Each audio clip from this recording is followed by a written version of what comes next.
Hey guys, ఈరోజు నేను మీకు చాలా విచిత్రమైన ఒక దేవాలయాన్ని చూపించబోతున్నాను. మీరు అనుకుంటున్నట్టు ఇది అంకోర్ వాట్ కాదు. చాలామంది ఇది అంకోర్ వాట్ గుడిలో ఒక భాగమని అనుకుంటారు. అయితే ఇది కంబోడియాలో ఉన్న వేరొక గుడి. దీనిని బయోన్ టెంపుల్ అని పిలుస్తారు. ఇది చాలా ఇంట్రెస్టింగ్ అయిన లక్షణాలతో కూడిన చాలా పెద్ద గుడి అని చెప్పవచ్చు. ఈ రహస్యమైన రాతి ముఖాల గోపురాలు మీరు కనీసం ఒక్కసారైనా చూసి ఉంటారని నేను అనుకుంటున్నాను. కానీ ఇక్కడ ఒక ఆశ్చర్యకరమైన విషయం ఏంటంటే, ఈ గుడి గురించి ఇప్పటి వరకు ఎవరు కూడా ఎలాంటి డాక్యుమెంటరీలు తీయలేదు.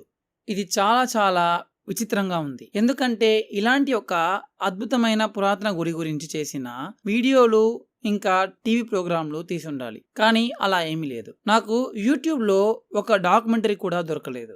ఈ గుడి గురించి ఏ టీవీ ఛానల్లో డాక్యుమెంటరీలను ఎందుకు టెలికాస్ట్ చేయలేదనే కారణాన్ని సెర్చ్ చేసి కనిపెట్టాను. అది కొంచెం షాకింగ్గా కూడా ఉంది.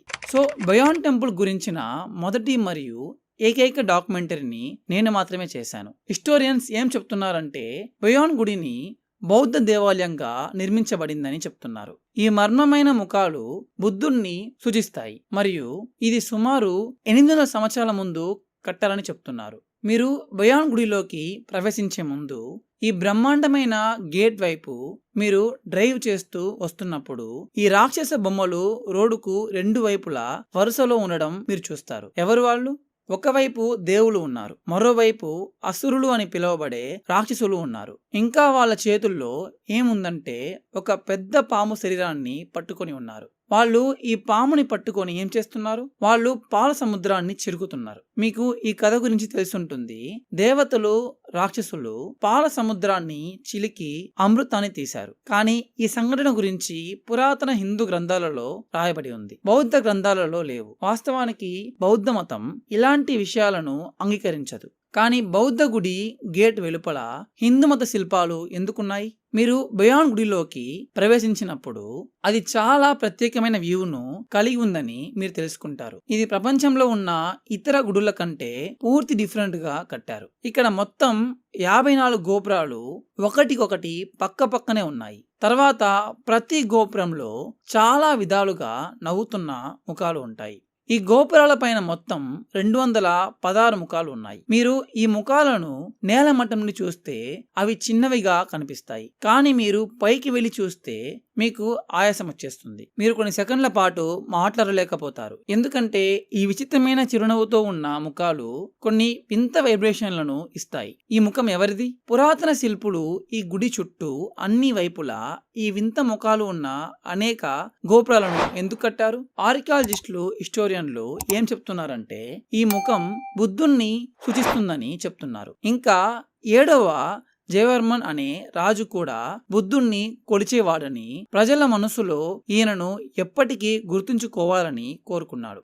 అందుకే ఆయన ఈ గుడిని కట్టాడు. బుద్ధుని గౌరవాన్ని, తన గౌరవాన్ని స్థాపించడానికి, ఇంకా అతన్ని ప్రజలు కూడా దైవంగా కొలవాలనే ఈ గుడిని కట్టారని ఆర్కియాలజిస్టులు, హిస్టోరియన్లు చెప్తున్నారు. కానీ నిజమేంటంటే ఈ థియరీ మొత్తం పూర్తిగా తప్పు. ఈ ముఖాలు బుద్ధుడిని లేదా జయవర్మన్ రాజును సూచించడం లేదు. ఈ ముఖాలు హిందూ మతంలో సృష్టికర్త అయిన బ్రహ్మను సూచిస్తున్నాయి. బ్రహ్మ మాత్రమే 4 తలలు కలిగిన దేవుడు, బుద్ధుడు కాదు. అందుకే ప్రతి గోపురంలో 4 వేర్వేరు దిశలను ఎదురుగా 4 తలలు లేదా 4 ముఖాలతో చూపించబడింది. ప్రాచీన హిందూ గ్రంథాలలో బ్రహ్మను 4 వేర్వేరు దిశల్లో 4 తలలతో చూపించాలని స్పష్టంగా చెప్తున్నాయి.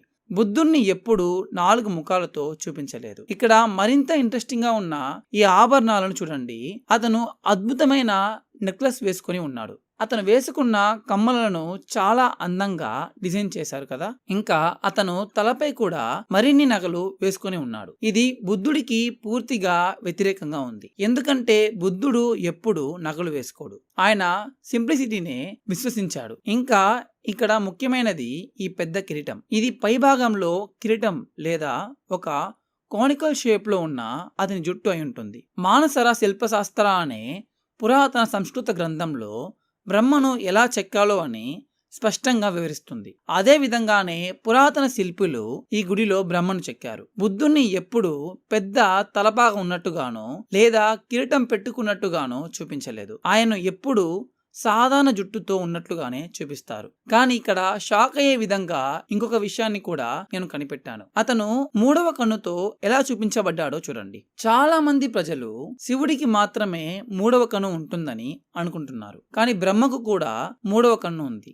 దీన్ని కూడా పురాతన గ్రంథాలలో చెప్పారు. దీని అర్థం పురాతన కంబోడియన్ శిల్పులకు ప్రాచీన హిందూ గ్రంథాల గురించి పూర్తి జ్ఞానం ఉంది. వాళ్ళు అన్ని వివరాలను జాగ్రత్తగా ఫాలో చేశారు. ఇది ఆశ్చర్యంగా ఉంది, ఎందుకంటే పురాతన భారతీయులు కూడా ఈ వివరాలను కొన్నిసార్లు గమనించకుండా వదిలేశారు. కానీ వీళ్ళు భారతదేశం నుండి 1000 మైళ్ళ దూరంలో ఉన్నప్పటికీ అచ్చుగుద్దినట్లుగా హిందూ సంప్రదాయాలను కరెక్ట్ గా ఫాలో చేశారు. అయితే ఇది బ్రహ్మదేవుడికి అంకితం చేయబడిన ఆలయం అయితే దీనిని బయోన్ ఆలయం అని ఎందుకు పిలుస్తున్నారు? బయోన్ అంటే అర్థమేంటి? ఫ్రెంచ్ దేశస్థులు కంబోడియాను ఆక్రమించినప్పుడు వాళ్ళు దీన్ని బయోన్ టెంపుల్ అని పిలిచారు. ఎందుకంటే ఈ గోపురాలని చూడడానికి మర్రి చెట్టు యొక్క తుప్పల్లాగా కనిపిస్తాయి. అందుకే కంబోడియా స్థానికులు బెన్యన్ ని బయోన్ అని తప్పుగా ఉచ్చరించడంతో ఈ పేరు నిలిచిపోయింది. కానీ పురాతన శాసనాలు ఈ గుడిని జయగిరి అని పిలుస్తున్నట్లు ఆర్కియాలజిస్టులు కన్ఫర్మ్ చేశారు. ఇదే నిజంగా పర్ఫెక్ట్ అయిన పేరని చెప్పవచ్చు. ఎందుకంటే సంస్కృతంలో జయ అంటే ఏంటో తెలుసా? దీని అర్థం బ్రహ్మ.